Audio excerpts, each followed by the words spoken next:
அன்பார்ந்த நேயர்களே, வணக்கம். இன்னைக்கு நம்ம வேற்றுமை உருவுகளை பத்தி பார்க்கலாம். வேற்றுமை உருவுகள்னா என்ன? ஒரு பெயர் சொல்லுக்கும் வினை சொல்லுக்கும் இடையே இந்த உருவுகள் தோன்றி வாக்கியத்தின் பொருளை மாற்றி காட்டுவது வேற்றுமை ஆகும்.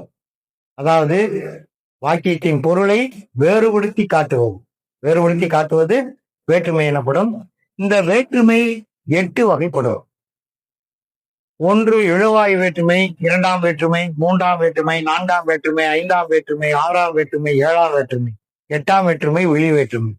இந்த எழுவாய் வேற்றுமைக்கும் விழி வேற்றுமைக்கும் உருவுகள் கிடையாது. எழுவாய் வேற்றுமை என்பது அதாவது பெயர்ச்சொல் மாறி அமைவது, வேறுபடுத்தி காட்டுவது. விழி வேற்றுமை அழைத்தலோடு தொடர்புடையது. மற்றது 2ஆம் வேற்றுமை உருவு ஐ, 3ஆம் வேற்றுமை உருவு ஆள், 4ஆம் வேற்றுமை உருவு கு, 5ஆம் வேற்றுமை உருவு இன், 6ஆம் வேற்றுமை உருவு அது, 7ஆம் வேற்றுமை உருவு கண்.